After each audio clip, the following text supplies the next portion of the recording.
Welcome to Kanata Connections. I'm David Watts. I am Kanata, and I, that is we. Villages of life that stretch from sea to sea to sea. A human constellation, as long as the rivers run. Kanata, Kanacha, Canadian, we are Canadian. The Kanata spirit has a yin-yang or feminine-masculine balance. It contrasts with the different mix of these elements we see in both our neighboring state in Turtle Island and an oscillation in a spread of Hispanic and Portuguese-engendered Catholic republics in Central and South America. The animating spirits of different parts of the landmass and islands of the Western Hemisphere predate the spillover across the Atlantic of so-called civilization. They also reflect ancient external populating of the Americas on the Pacific side, of which our knowledge is limited. Because our 21st century minds are so cluttered by the shards of the recent knowledge explosion, it's difficult, if not impossible, to appreciate this over millennia when the currents were slow and the depositing of bedrock was gradual and deep. So I begin this exploration 187 years ago in what were Canada's lower and upper in a British North America that was 75 years old, following 220 years as a French colony. In the last Kanata trait, that we're an evolutionary, not a revolutionary state, we saw that the closest we'd come to revolution was 1837-38, when parallel uprisings in support of self-government took place and were put down in the two Canadas. I learned about them in grade 7 as the rebellions of 1837. They were pivotal events leading to a new Governor-General asked to find out what was going on in Canada to try and prevent a repeat of the loss of the American colonies 60 years earlier. And they were pivotal because they occurred at the beginning of the reign of Queen Victoria. 6 months before, a barely 18-year-old Victoria came to the throne when republicanism was on the rise in Britain.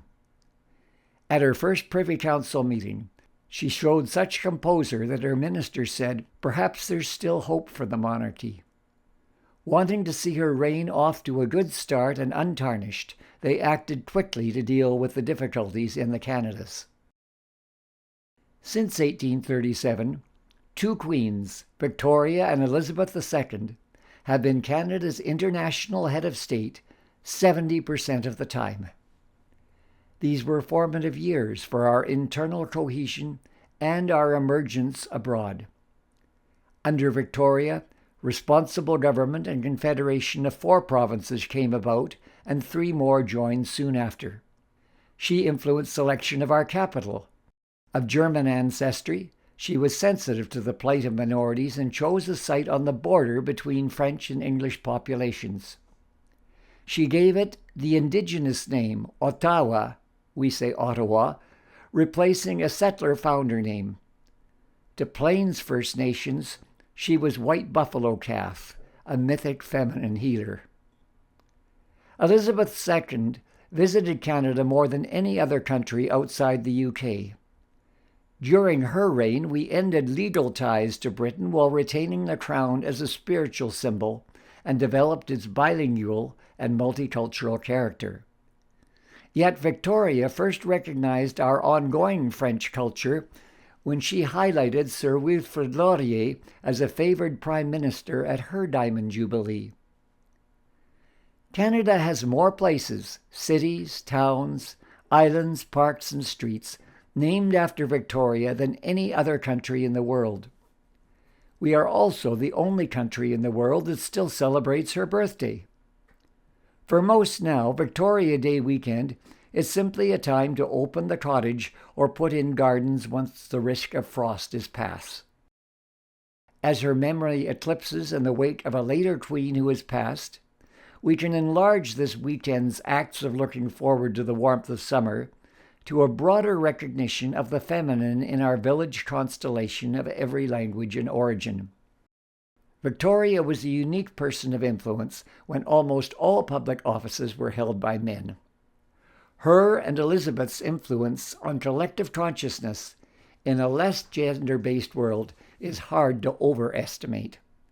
If you were to run afoul of the law and be brought to court, would you rather be faced with an image of a man on horseback, Latin America, be charged by the people, the U.S., or see the image of a benevolent woman in a court of justice?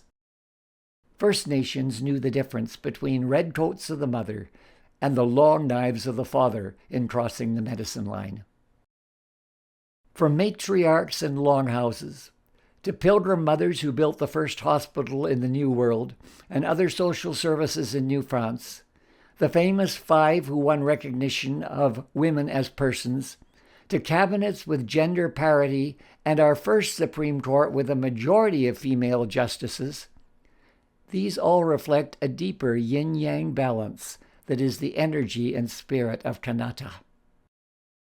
A third royal woman contributed to the Kanata yin-yang legacy. Though well known historically, Elizabeth I's influence on Canada is not known and did not occur until 170 years after she lived.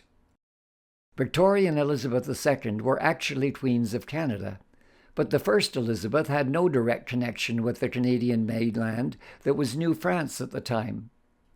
Yet 11 years after the former New France passed to the British, an enactment of her reign became the basis of Britain's treatment of its newly acquired French-speaking colony across the North Atlantic.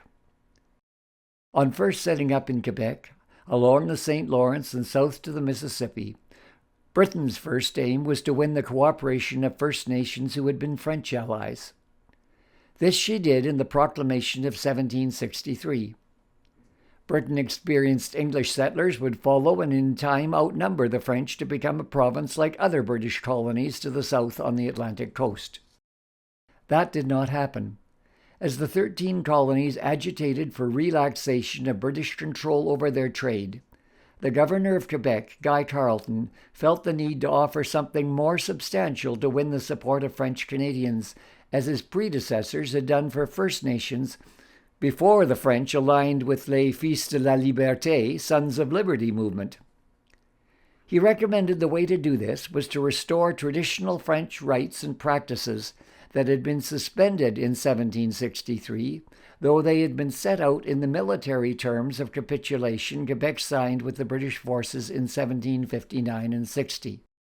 Let French Canadians live as they had done before Britain's takeover, and they'd be less inclined to go chasing after new ideas of freedom. But how to get this passed in an English parliament that for a century had lived in fear of monarchs who might try to re-establish ties to Catholic Europe and the divine right of kings?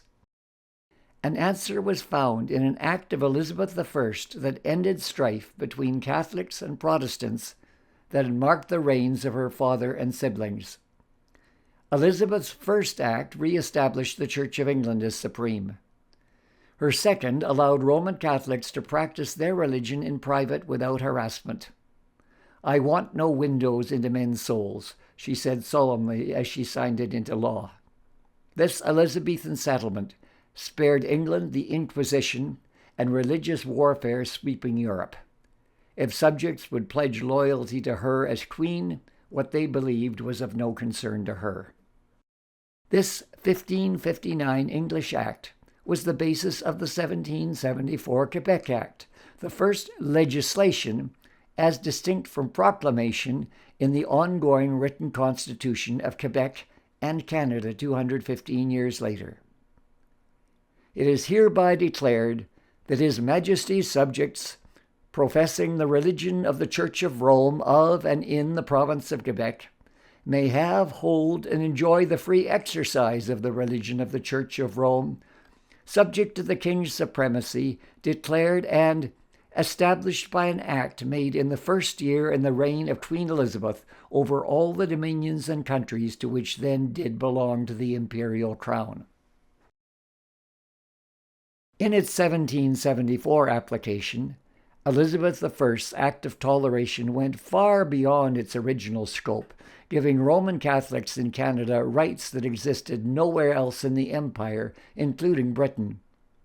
Here the Act led beyond the scope of private and even public religion to become a guardian of the distinct society in Quebec, official status of the French language, and of a bilingual Canada. The words, "I want no windows into people's souls," with which the first Elizabeth signed the Act, can also be seen as a foundation of privacy law that would be legislated 400 years later. Two Elizabeths and one Victoria, three queens with a combined span of 178 years, distilled and downloaded into the past 250 years of the Kanata journey. Find me another place on the planet with that concentrated dosage of female leadership and influence. Combine that top-down symbolic influence, and symbols matter in shaping what we become, with the strength of matriarchs and lodges and longhouses of First Nations, and Kanata has been singularly fortunate. We'll return to this when we look at our traits of connectedness and ability to accommodate ambiguity, offshoots of the yin-yang balance. For Kanata Connections, I'm David Watts. Kanata, au long des rivières, les villages lumineux au-delà des frontières, a human constellation as long as the rivers run. Kanata, Kanata, Canadien, we are Canadian.